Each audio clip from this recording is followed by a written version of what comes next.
The deficit rag, oh yeah, the deficit rag. Those budget gaps can be a 12-digit drag. I'm telling you, that's the deficit. They really made a mess of it. That's the deficit rag. Thank you. Oh, this guy is awful. I know, honey, but just sit still. The trading gap shuffle, we're in a heap of trouble. Doing the trading gap shuffle, yes, there. I already sang this song. No, that was about the budget gap. This is the trading gap.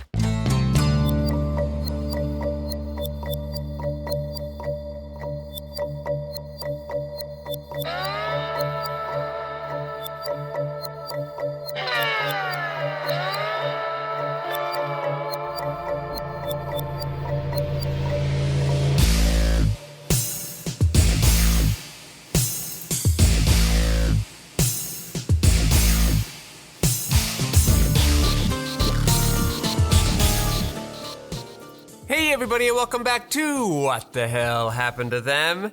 A title fight is brewing. That's right, this season, Eddie Murphy versus Jim Carrey. I am your host, Patrick Scahill, and joining me on the line is a distinguished gentleman, Joe Vickman. Oh, does that mean I'm also a con man?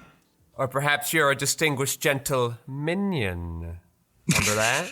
Yes, gentle minions. Did that happen again with this new one? No, because I don't know. Is that movie even making good money? I feel like no one's talking about it. I know it's the Despicable Me thing. It's people wanted Minions. They don't want Despicable. They don't want Gru. They want Minions. and Tanya took Ellie to see it, and they were like, it wasn't very good. And Ellie was like actively like, that movie was bad. So Ellie's just like, why was there so much plot? I just wanted nonsense. What a stupid thing I just said. I haven't heard anybody really talk about it. It's not like I talk to kids all the time. I mean, I talk to my two kids, but like Ellie didn't like it. Budget $100 million. I would say that's actually pretty tame. Pretty cheap for an animated film, I agree. An animated film that stars Steve Carell, Kristen Wiig, Will Ferrell, Stephen Colbert, Steve Coogan, Sofia Vergara, Miranda Cosgrove, Joey King. And how can we forget Pierre Coffin as the Minions? As all the Minions? I believe so. Yeah, it has made so far in the 1 month that it's been out, $684 million. Yeah, it's made money. But this is the thing, right? Like, even when movies are bad, we go see them if they're part of a franchise. Sometimes. Sometimes. Some franchises are doing okay. Some are gone. Oh, if we want to bitch about franchises, let me say, I heard some information slip out of the Comic-Con, because it's in my area.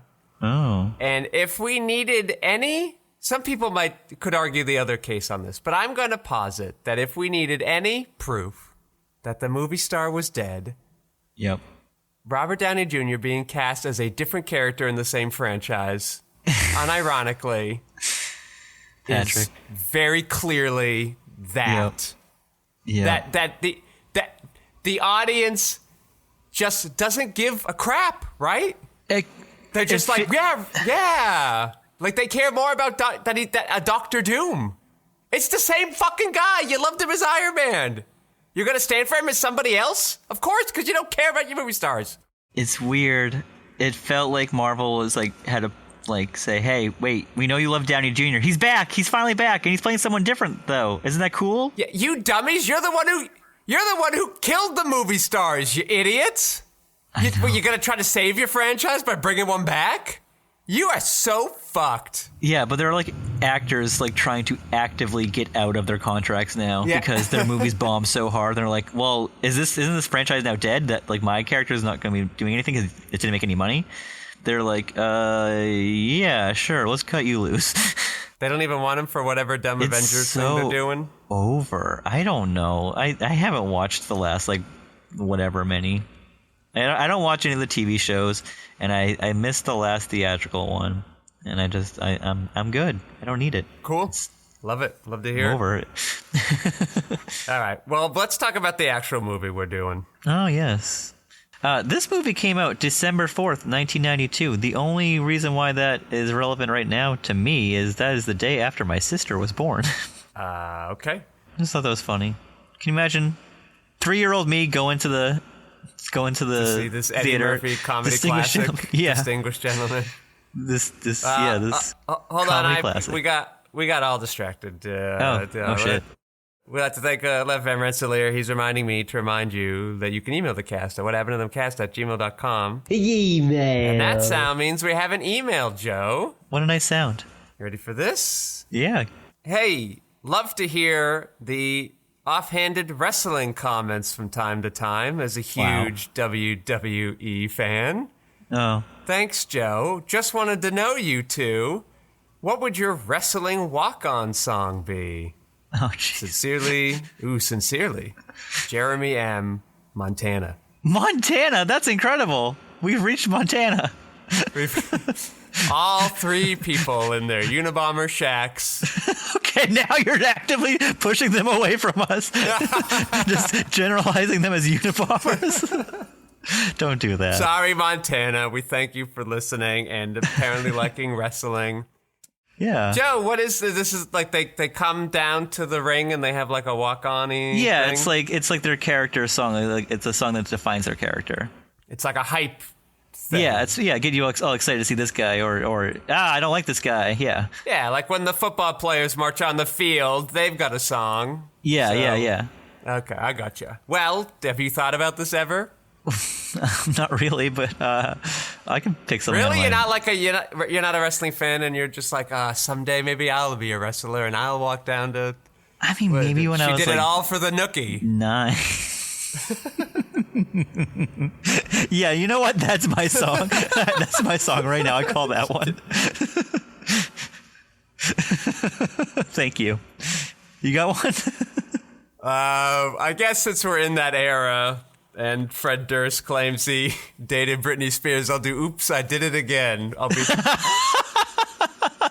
I'll knock somebody out and I'll be like, oops, did it again. Oh, I did a punching motion. Obviously, you don't do that in wrestling, but. You should know that you're probably one of the tallest people in wrestling right now if you were to wrestle. They're all shorties like me. Is there like a tall people anthem that I could do? A tall people anthem? Yeah. Well, usually I could do short people, right? Yeah. Short people got no reason to live. And then, right? That's from Toy Story, isn't it? Little Randy Newman? That song has been hands, little eyes, right? Walk around telling great big lies. About? I'm talking about short people.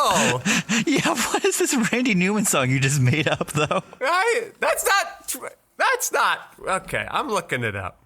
Short people don't deserve to live? No reason. Yes. Short people. Yeah, by Randy Newman. What? Yeah. Yes. Short people. Oh, it's a 1977 song. It's older than I thought. It was on the Toy Story cassette tape. You're breaking my brain right now. I kid you Don't not. want to believe you. That I grew up with my little eight tape, not an 8-track. I'm not that old. Cassette tape? Yes, a cassette tape. Thank you. There's a lot of questions about why did Randy Newman write the derogatory lyrics about this? Yeah, what the fuck? That didn't even sound real. Holy cow. Okay, there you go. I was right. The end. Don't want no short people around here. Don't want no short people. As Randy Newman has said that. Okay, there you go. There's my wrestling walk-on song. Wow. Short people. You are a heel. You're like mega heel status. Yeah. I'll be that. And you can be like the boring form of The Rock. Thanks. You can be Johnny Optimism. Johnny Optimism. How y'all doing? He might knock me down, but I'm gonna get back up again. You could do tub thumping. Yeah. That could be a wrestling that's song. Great. Yeah, that is like me. I get knocked down, but I try to get up again. Man, we are living so hard in the 90s with our wrestling songs. I mean, that's when it was booming, and I guess they say it's booming again, but I mean, the product is not reflected in my eyes. Listen, it's going to be on Netflix and Tubi. That will be life. Interesting. That will be very interesting because I tried to watch WWE Raw about, I think it was 2 Mondays ago. I will tell you, it was this is a 3-hour show on a Monday night from 8 p.m. to 11 p.m. Every 6.5 minutes, you get a commercial break that lasts for about 3.5 to 4 minutes. There was about 4 or 5 matches. I think the longest match on the show was 10 minutes. They take a break during a match? Of course they would. Do they have like a bell they ring and then they go in their corners and then they're like, we'll be back in 3 minutes?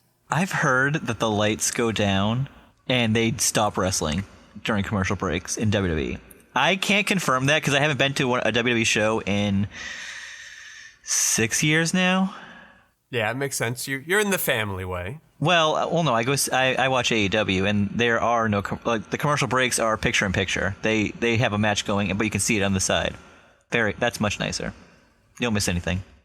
We are way off topic. What movie are we doing this week, Joe? We watched 1992's Jonathan Lynn directed The Distinguished Gentleman.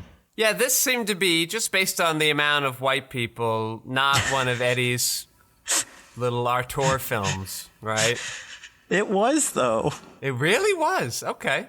I think so. Like, I think he got his production company involved, but it just doesn't seem like one of his personal... Like, I don't think he wrote this, did he? You're right. He didn't write this. Yeah. Weird. He hasn't had to take one of these in a while. No, but, I mean, I guess we should just, break the bottle or something. I thought this was one of his better comedies. I think it's Rip Off the Bandit. Break the bottle.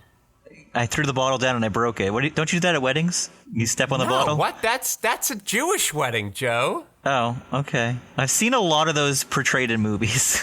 A lot of movies about Jewish people you're watching, I guess. I guess so. What do you think of this poster? That's the thing that I was like, this is a great poster. Yep. It did tell me everything. Very eye-catching. Giant Eddie Murphy picking money. Money out of Capitol Hill.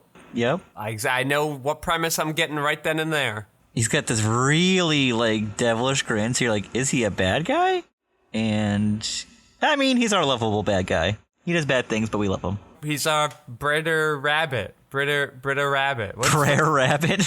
Brer Rabbit.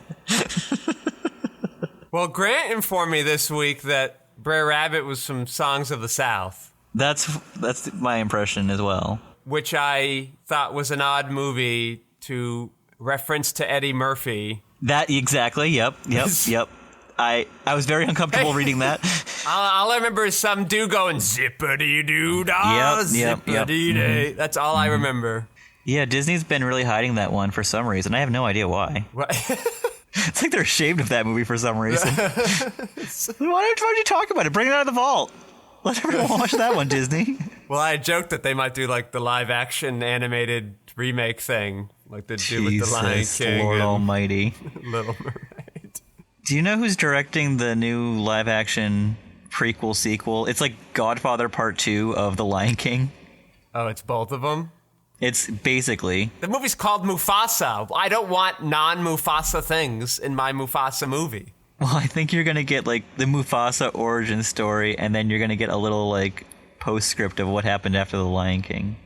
Oh, well, whatever. If it's just a little... it's like it begins and Simba's like, oh, I wish I knew more about my dad. And I don't know, the monkey baboon guy's like, well, let me tell you a tale, sonny. I was just going to say this stupid thing.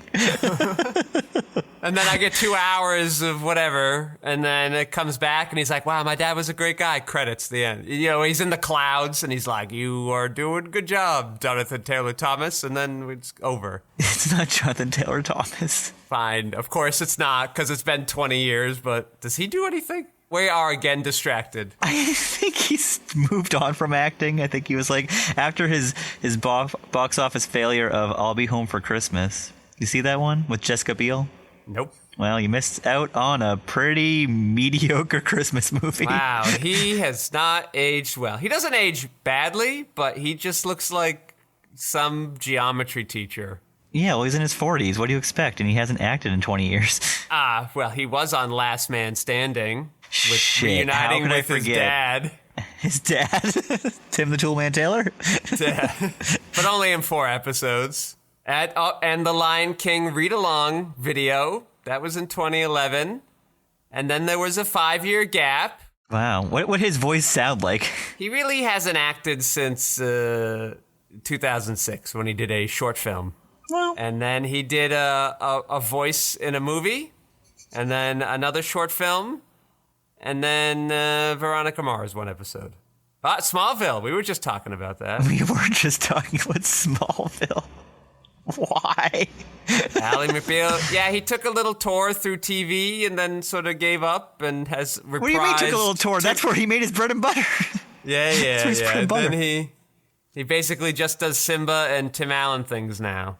Strange. By now I meant not since 2015. Wow. That's a long time ago. That is almost 10 years ago. Are you going to ask me what the synopsis of this was? Oh, shit. Yeah, go on. Well, a con man discovers during a job that U.S. Congress is where the money is. Name recognition gets him elected. Will he develop a conscience? That feels odd that they tacked that last bit on at the end. It is true, yeah. It quite shoehorned in there for some. Anyway, despite the lack of jokes in this, I thought this was one of his better ones, too. Yeah. Because I just really enjoy this premise and like shitting on Washington, and Yeah. that's my bag, you know? I liked the cast of characters we had. We had good character actors in this, like Shirley Ralph, Joe Don Baker, Kevin McCarthy, Charles Dutton. Great. Lane Smith. And Chai McBride at the time, I guess, was just going by Chai. Well, this is his feature debut. Ah, okay. Very nice, right? Who was the bad guy? Did you say his name? I believe it was Lane Smith. Let's not forget that he played Richard Nixon Oh, Jesus Christ. in the movie Final Days, which was one of the top tier Nixon films. Uh-huh. I'd say like tier 1.5. He has a great name, Dick Dodge. Good work, screenwriter. I'm looking up this Final Days. I want to make sure this is him. Did I say Last Days? Yeah, Final Days. He's in this movie called Weeds with Nick Nolte and Ernie Hudson. Yeah, not the TV show. Yeah, no. This movie, I am putting this definitely in my watch list right now. This movie looks fucking great. A San Quentin inmate sentenced to life without parole writes a play that catches the interest of a reporter, and it's Nick Nolte just looking fucking suave. Wow-wee. Well, sexiest man alive, of course. Well, it's about 5 years before that, but yes. He's in his Chad Michael Murray era in that photo. Chad Michael Murray. No, not Chad Michael Murray. Not Chad. Why did you pull that name? Who's the guy? I haven't heard that name in 20 years. Who's the guy in the Moon movie I just watched? Channing Tatum? You see how I got there? I did. Chad Channing. He's in his Channing Tatum era. Uh-huh. He looks like him there, doesn't he? Yeah, what if I'm wrong about this movie, though? I don't see it. See what? The actor, sorry, not the movie. Oh, okay, I don't know. You said Final Days? I don't. Last Days, Final Days, something. Nixon. Just Lane Smith Nixon. I'm just gonna look up Last Days. But there's a freaking, Gus Van Sant movie called Last Days. Is it Last Days or Final Days? I don't know. That's the Kurt Cobain one, right? Last Days. Yeah. I'm finding my Watergate list. Oh, I should have just gone there. The Final Days. I see it. Final Days. Okay, great. It is Lane Smith. We're okay. Uh-huh, We're good. Yep. That's my number 4 top Watergate film, The Final Days. Wow, 2 hours and 30 minutes long. Holy I think it was like top 4. You gave it 2 stars. What the fuck? There's a lot of not great Watergate films. It was my 4th favorite movie. 2 stars. There's like awesome Watergate films. Gas. Well, that's a miniseries. Nixon and Dick. And then there's a kind of a drop off. And then you got like Final Days and White House Plumbers and Frost Nixon. And then there's another drop off. Mm-hmm. And then you get to the rest of them. Well, that's not true. I bet there's a super duper near the end drop off. Yeah, Nasty Habits and Born Again, just not great. I don't know if we want to talk about this movie, but we should. Distinguished Gentlemen? Yeah, we keep moving on from it immediately. I know. All right, what do we got? Oh, I'm looking up your Nixon stuff now, or Watergate Watch. There we go. Yep. Because I just want to see. Yeah. Okay. So you do like the movies, but the Final Day. White House Plumbers, you gave a higher rating, yet you ranked it lower. Strange when people do that. I don't go by the stars, my friend. I go by my gut. I know. I can see. You get it all over the place. The Martha Mitchell effect. ranked higher than Secret Honor. Your Secret Honor is a play. That's why, Joe. I agree. I mean, I gave it 2.5 stars. A generous 2.5 stars. Didn't really hold my attention the whole time, but whatever. It's interesting, and Baker Hall's doing some good work, but he's always great. Yeah, it's just a play. Is the sad truth of it. Yeah, it's a one-man show. As I told you, I've been going through all the Sidney Lumet's, and wow, that guy likes to direct a fucking play. He's old school. But I mean, there's some really great ones like 12 Angry Men. Let me tell you, Eddie Murphy appeared in this Disney-produced film after a string of Paramount Pictures star vehicles. Bernard Weinrub, film reviewer of the New York Times, offered his opinion that Murphy wished to move beyond the tepid material he had been given by Paramount. Writer and producer Marty Kaplan said of Murphy's involvement, "I feel like I've come close to winning the jackpot." Why isn't this tepid? I'm just confused. Why isn't this tepid? Yeah, this is definitely tepid. Okay, well, I'm glad we're all on the same page. Yeah, no, he's just like, same thing, different lot I drive to. Gotcha. Yeah, what did we just watch for Murphy that was earlier in 92? What did we watch last week? Boomerang. Oh, that wasn't bad. It's also like... It's okay. I feel like it's not tepid because it's like this all-black cast and apparently a sci-fi level firm of all-black successful people. True. Director Jonathan Lynn later said, "It was the unlikely combination of Eddie Murphy and politics that drew me to it. The script was by a Washington insider, Marty Kaplan, who had been Vice President Mondale's speechwriter. I loved working with Eddie, whom I had admired since 48 Hours and Trading Places. He was a superbly inventive comedy actor and a delight to work with." This weird run that Jonathan Lynn has right here, he makes Clue. The sequel to Clue. Yeah. Shut up. Nuns on the Run, My Cousin Vinny, The Distinguished Gentleman, Sergeant Bilko, and then he has The Whole Nine Yards. Like, I've heard of all those movies. I have not. I have not heard of this movie until now. I have not heard of The Nuns. But yeah, I've heard of the rest, so I stick with your point. Nuns on the Run is like a semi... autobiographical film? No. It's like, it's got like Eric Idle and... John Candy. No, not John Candy. I mean, he looks like he'd fit in there pretty well, though. It just feels like the era for him. Look at this. Look at this poster. That's a great poster. If I was like 5 years old, I'd be like, well, I'm going to see that one. Yeah. I wonder if it was okay for me to even watch. Even if it doesn't have a rapping kangaroo, why not? Go see it. Roger, Roger, Roger. Roger, Roger, Roger, Roger. R-O-G-E-R. R-O-G-E-R. Roger Ebert asked, "Why do filmmakers so often insist that nuns are funny? I'll bet there are some psychological reasons buried around here somewhere." Just dunking on the movie. Does Roger say anything about The Distinguished Gentleman? Yeah. Let me tell you. Yes, he does. Critical reaction to the movie, however, was mostly negative. Roger Ebert of the Chicago Sun-Times liked the premise and what it had going for it, but criticized it for its slow pacing, despite it being a screwball comedy. I would feel the same way. I liked the premise a lot, and then was waiting for some humor to happen, and after like the first 8 minutes, it stopped. I mean, I liked when Eddie was like doing the characters at the beginning. Yeah, that was fun. He busted out his Jewish man again. Yep. I was gonna say, I just like when he was going around in the truck and he was like doing like announcing he's like running for candidacy or whatever, or for the Congress, and he just had to bust out like every single like stereotype for that group of people. And yeah, the first act pretty good, I think, and then like the meat of your movie came, the funny plot, the funny synopsis, and suddenly like you didn't really. It was such fertile ground, and you just didn't do much with it. You let your plot get in the way. Owen Gleiberman of Entertainment Weekly called it a sterile, joyless comedy photographed in ugly, made-for-video close-up and featuring a farce plot so laborious it suggests John Landis on a bad day. Hey, our favorite. It feels like John Landis on a regular day. Just like, I don't get it. I know that guy was like big for a while, but you know, I never understood it.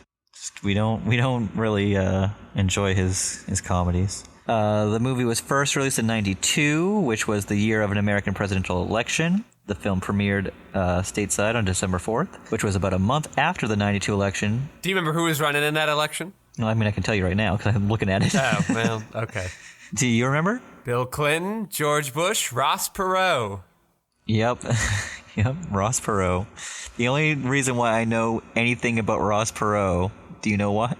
No. There was a comedian on All That who did a Ross Perot impression. Wow, I don't... Yeah. I have to look that up later. I don't remember that at all. Yeah, it was like a segment every week. Wow. Ridiculous. That is odd. For like 8 or 10-year-olds. That's crazy. Yeah, it is kind of crazy. What? I'm looking that up. I don't... Not now, but... Yeah. We're already off topic. Oh, here we go. I'm just restating what you've already said. Lane Smith, who portrays Senator Dick Dodge, previously had played President Richard Nixon in the television miniseries The Final Dates from 1989. Miniseries. That's why it's so long. Okay. And portrayed District Attorney Jim Trotter III in the same year, My Cousin Vinny, that movie also being directed by Jonathan Lynn. He had 2 movies? Wow. And one of them was way more successful. Well, what did it make in the box office? Yeah, how did Distinguished Gentleman do? On a $50 million budget, it made 86. Not terrible, but not what Eddie wants. Yeah, I bet it's also like maybe clears $8 million for the producers in profits. Yeah. Not huge. My Cousin Vinny was made on an $11 million budget the same year, came out in March. Also picked up an Oscar for Marissa Tomei. That movie made $64 million. Yeah, much better. Who's bringing them in? Is it... listen, who's bringing them in? Is it Joe Pesci?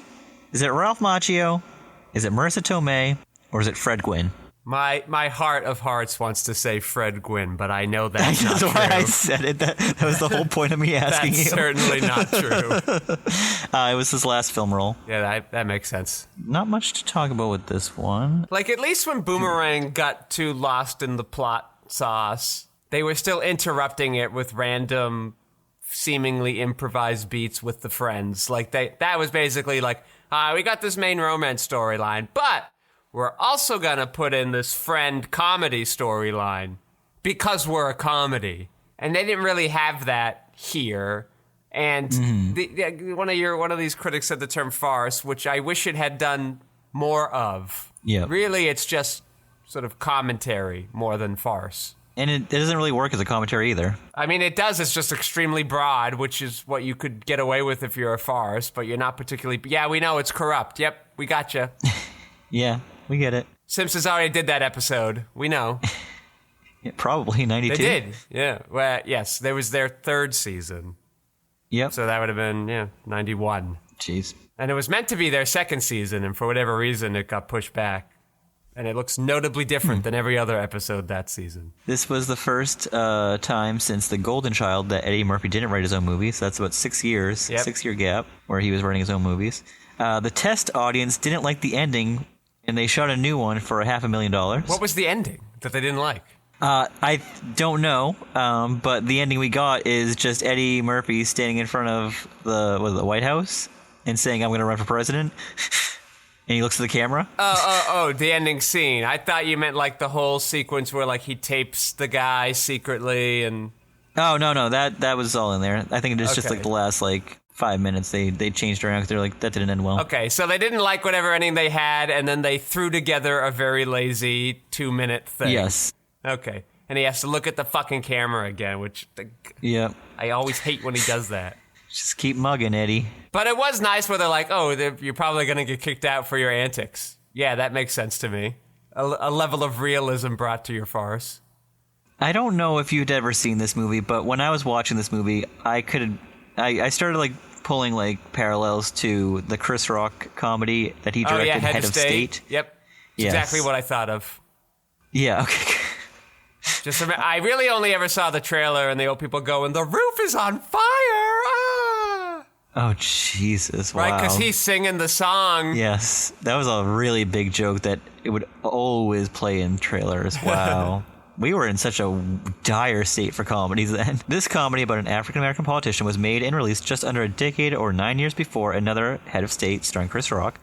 The earlier movie, The Man, from 1972, had a storyline centered around the first black president of the United States, as a tagline for the picture stated with his inauguration featuring prominently on movie posters for the 1970 film. Actor James Earl Jones was interviewed about portraying a fictional black U.S. president in The Man a few days before Barack Obama was sworn in as president on the 20th of January 2009. Jones said he had misgivings about the film, mostly because they were blindsided with the project, which had been planned and budgeted as a telemovie, was then released in theaters, and he wished that they had more time and resources to make a stronger final film. And I think there was also a movie called The Man with Samuel L. Jackson and Eugene Levy as buddy cops. That sounds very familiar. And in that trailer, it was out there. They were each telling each other, like, you the man. And Eugene Levy would go, no, you are the man. Yeah, that is Eugene Levy's, like, that was his, like, bag for, like, 5 years. After like, American Pie, he was like, I'm gonna be Whitey McWhite Pants. Yeah, let's bring down the house with Steve Martin and Queen Latifah. So do we have, like, any post thoughts on Eddie's feelings about the film after, like, when his film don't do well, he comes out and says it. I know, he usually like, bitches about him for like 5 minutes and impress, and then he isn't saying anything about this movie. I'll look up anything. It just seems weird, like he's already doing his own thing. Why does he want to step out and do another one of these? He didn't like doing these, and that's why he started doing his own stuff. He's not hearing like, hey, why aren't there any jokes, guys? Did he, like, get divorced or want to buy a house or something? Like, why does he need this paycheck? And again, I like the premise. I just, like, total missed opportunity for this thing. I don't even know if it's real. The movie? I think it's real. We watched it. No, not the movie. So I just don't know if, like, there's actually any research done in this article, so I don't want to... Wow. Is it that... This movie's just on YouTube. Full film. You don't have to pay a single dime. Why don't we ever search there first? Because it's weird. Why would this movie just be on YouTube? Why are movies just on YouTube? That's fucking weird. Well, because somebody put them on there and the producers don't care enough to take them off, a la most of Jack Nicholson's early films. I mean, well, those are just hard to find. So those are people doing the work. Like, we found this. We've unarchived it from, like, the ethers of shitville. You know, the guy who plays Eddie's assistant, and I didn't like him turning turncoat because it just comes out of nowhere. Yeah. But anyway, this movie slipped out of my head. I'm trying to remember. That guy plays in the Drew Carey show, the devil.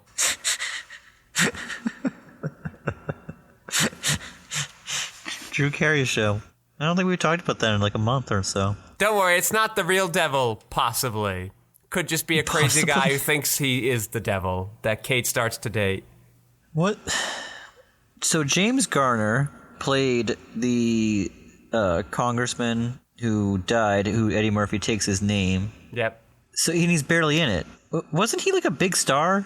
Am I crazy? I don't know. He's not like a leading man, right? I'm looking at his filmography now because I really don't know him that well, but I know the name, the father of Jennifer Garner. I guess at this time he wasn't really doing much, so maybe it was earlier that he was. Yeah, it's not a terrible role. You get the Tom Bosley credit. Yeah, seems fine. Yeah, I guess he just must have like dropped off in the 80s. Because it's the 60s. That's his big decade. Okay, I don't know. I watched a few movies with him for my project I was doing last year. He was in a couple of Norman Jewison movies with Doris Day, Dick Van Dyke. Whoa! Angie Dickinson, Carl Reiner. Carl Reiner, also of Dick Van Dyke fame. Yep. They've done something to the Dick Van Dyke show. Oh no. On the Decades channel. Because the characters feel I think they've done like an HD revision or whatever, and it hasn't come across as super great. I don't know why they did that, but it's the only... Like, I thought it was because it's one of these newer TVs that it had, like, the annoying motion smoothing. And I was like, I turned this off immediately.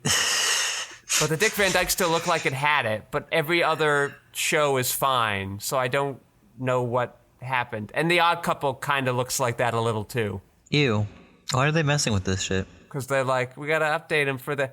Your audience is 60-year-olds and me, so, like, leave it alone. You're mercifully putting it in the old 4:3 aspect ratio, just don't tamper with the fucking motion. Though it is funny, because some of the tapes are starting to degrade, because I watched some All in the Family, and there's, like, a green line on the edge of one of the sides of the frame. Oh, no. Jeez. It's all right, I got that DVD box set, so it's okay. That will be preserved forever. All right, you got last looks on this movie? That we just seem to refuse to talk about? I mean, it's fine. We liked it. We haven't done one of those since, like, The Rock, or, you know, or we just can't talk about the movie. There's not much to talk about. There's nothing, like, besides the plot, which was just kind of like a basic, like, he's running for Congress. And yeah, it's a good first act. Falls off after that because there's no jokes. There's too much plot. And Eddie Murphy, once again, playing a million different characters as he's conning people. So, like, he's getting ready for when he plays half the roles in his movies. It's just your run-of-the-mill Eddie movie, but it's like, this is, like, kind of what I was expecting. And I'm like, oh, I'm happy with this because it's just, like... This is what I was expecting. Instead of, like, movies like fucking Harlem Nights. And I'm like, what is this? It's just a swing and a miss. But very successful, unlike this movie. Maybe, like, his movies have been making kind of, like, it less... was successful. And yet it was successful. Like, the movies have been, like, making less and less money as he's been going. Is his, like, star fading a bit? Is this why he kind of reinvents himself a little bit for the 90s? Well, I believe it's the next movie that really just sends him in a tailspin, so that's when he has to do the reinvention. Okay. Do you know what the next movie is? No. For Eddie? Do you want to know? Don't spoil it for the listeners. It's only, like, in 2 weeks. Yeah, we're getting there. We got Jim next week, and then it's Eddie, and then it's Jim. Oh, right. Oh, Eddie Murphy takes a little time off to make his next film. Well, maybe it's Jim, and then I think it's Jim again, and then Eddie, and then Jim. Dang, because we just equalized. Like, they both have done, I think, 11 or 12 films now. And now Jim's going to, like, sprint ahead again. Yeah, because Jim Carrey's got one movie in February. He's got one movie at the end of July, which is usually the Eddie time. And then his last movie in 94 is in December. And I believe Eddie's movie in 94 is at the beginning of July. Well, we'll sort that out later. I'd like to thank Lev Van Rensselaer, minding those audio boards, keeping the sound so slippery smooth. I'd like to thank my co-host Joe Veckman for stopping by. Oh, thank you. And I am your host, Patrick Scaler. You can find my features, documentaries, short films, video essays, animations, behind-the-scenes footage, and so much more at QuixoticUnited.com and social media, presumably with a similar sounding name. Thank you all for listening. Joe, say goodnight. Good night.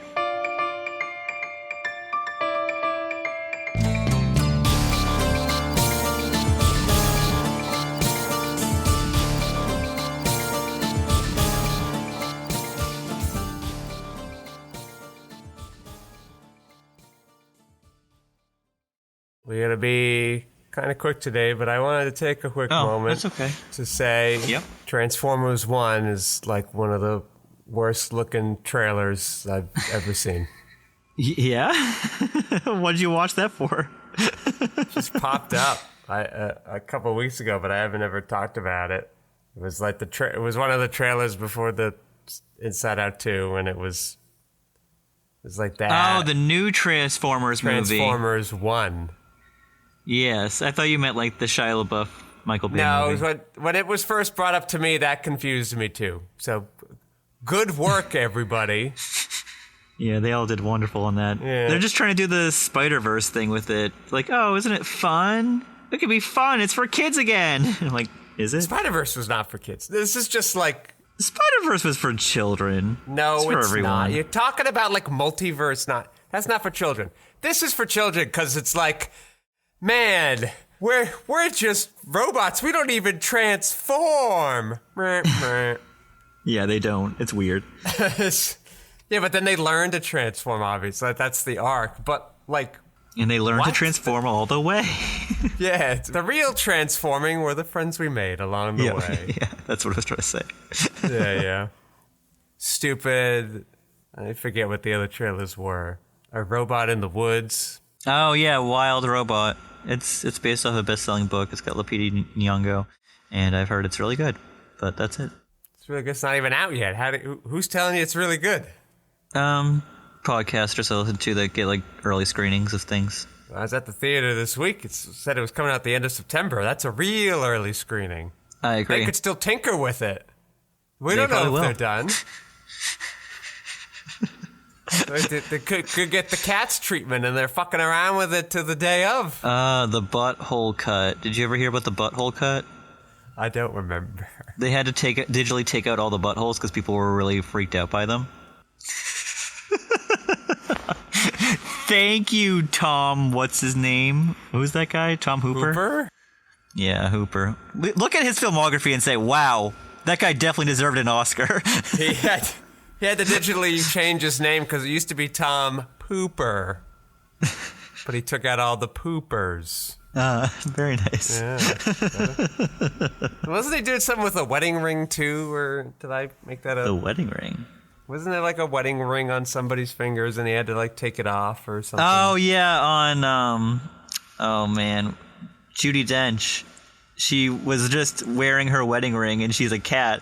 And they're like, you can't have like a wedding ring on a cat. It looks weird. It's just odd nobody caught it earlier. It's just like you see her hand. It's like her hands haven't been taken care of digitally to make them look like paws.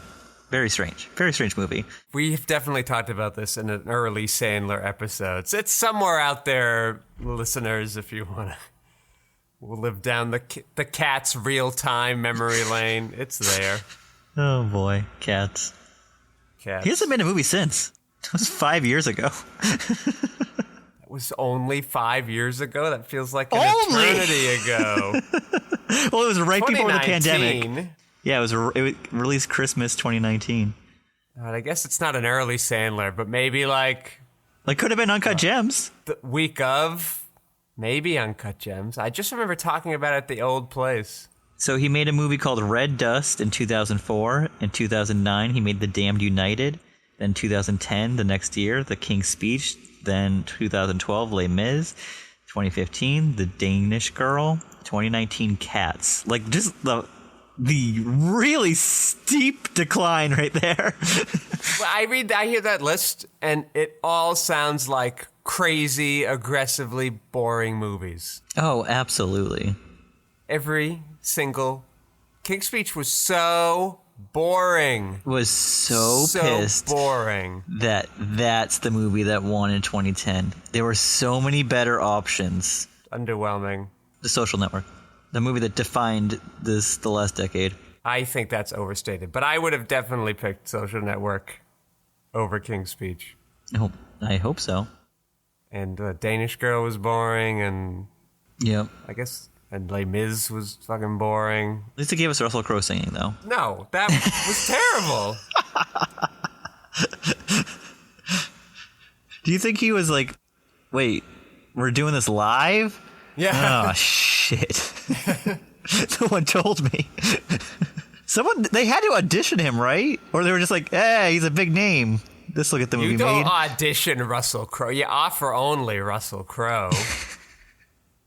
He's in a movie where everyone else is like a professional singer. Yeah, I find it odd, too. I would have been very confused as well. All right. I'm doing...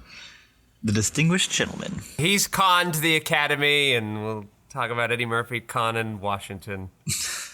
Or the American people, I guess, technically. Mm-hmm.